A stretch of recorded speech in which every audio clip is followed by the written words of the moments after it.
कृष्णचंद्र की कहानी एक चादर मैली सी का सारांश। कृष्णचंद्र की कालजयी कहानी एक चादर मैली सी भारतीय साहित्य की एक अनमोल कृति है जो पंजाब के ग्रामीण जीवन, मानवीय संबंधों की जटिलताओं और समय के साथ आने वाले बदलावों को बड़ी संवेदनशीलता से दर्शाती है। यह कहानी प्रेम, त्याग, सामाजिक रीति रिवाजों और जीवन की निरंतरता का एक मार्मिक चित्रण है। कहानी की शुरुआत कहानी अप्रैल के महीने से शुरू होती है, जब प्रकृति नई बहार का स्वागत कर रही होती है। बादाम के पेड़ फूलों से लदे हुए हैं और कश्मीर की सांभर झील का हरा पानी अपने अंदर अनगिनत रहस्यों को समेटे हुए है। मुख्य पात्र एक पुरुष पुल के किनारे खड़ा अपनी प्रेमिका, जिसे वो मेरी पहली बहार कहता है, का इंतजार कर रहा है। वो अपनी युवावस्था के उस प्रेम को याद करता है जब वे छिप छिप कर मिलते थे, बातें करते थे और भविष्य के सपने देखते थे।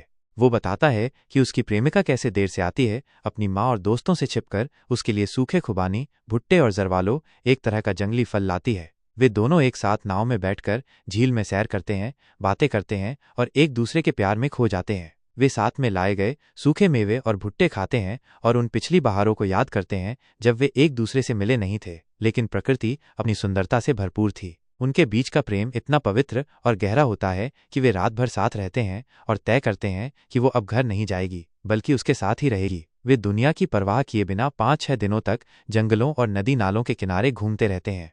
जीवन का एक अप्रत्याशित मोड़।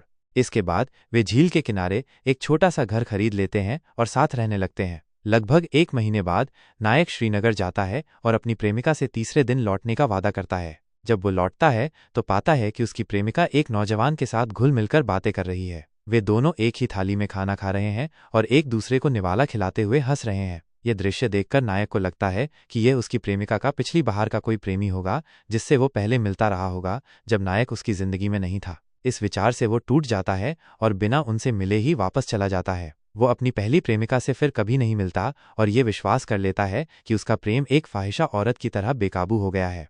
दशकों बाद वापसी।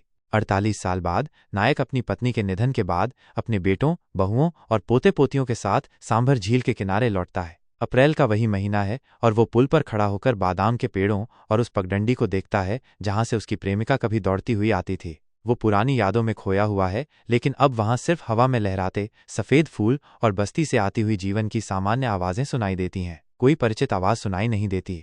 वो अपने परिवार के साथ उस घर की ओर बढ़ता है जिसे उसने कभी अपनी प्रेमिका के साथ रहने के लिए खरीदा था। घर में रोशनी है और बच्चों की आवाजें आ रही हैं। वो घर में घुसता है और देखता है कि एक बुजुर्ग औरत जो घर की मुखिया है उसे देखकर हैरान हो जाती है और पूछती है, कौन हो तुम? नायक बताता है कि ये घर उसका है, उसने इसे 48 साल पहले खरीदा था। वह स्पष्ट करता है कि वह उन्हें निकालने नहीं आया है, बल्कि बस देखने आया है। सच्चाई का खुलासा और पुनर्मिलन। यह सुनकर बुढ़िया की उंगलियां दरवाजे पर कस जाती हैं और वो गहरी सांस लेती है। वो पहचान जाती है और कहती है, तो तुम हो? अब इतने बरस के बाद कोई कैसे पहचाने? वो नायक को अपने परिवार से मिलाती है, उसके बेटे, बहुएं और पोते पोतियां। नायक दीवारों पर टंगे हुए भुट्टे देखता है जो बिल्कुल वैसे ही हैं जैसे उसकी प्रेमिका कभी उसके लिए लाती थी। वे दोनों घर से बाहर निकलते हैं और धीरे धीरे झील के किनारे चलते हैं। बुढ़िया नायक से पूछती है कि वो उस दिन वापस क्यों नहीं आया था। नायक बताता है कि उसने उसे किसी और नौजवान के साथ खाना खाते हुए देखा था। ये सुनकर बुढ़िया जोर जोर से हंसने लगती है और बताती है, अरे वो तो मेरा सगा भाई था। वो कहती है कि उसका भाई उससे मिलने आया था और वो उसे रोकना चाहती थी ताकि वह नायक से मिल सके। बुढ़िया गंभीर हो जाती है और बताती है कि उसने नायक का 6 साल इंतजार किया। उसके जाने के 1 साल बाद उसे एक बेटा हुआ, नायक का बेटा, लेकिन वो भी मर गया। 4 साल और इंतजार करने के बाद जब नायक नहीं आया तो उसने शादी कर ली। जीवन की निरंतरता और स्वीकार्यता। कहानी का अंत मार्मिक और दार्शनिक होता है। उनके पोते पोतियां खेलते हुए उनके पास आते हैं।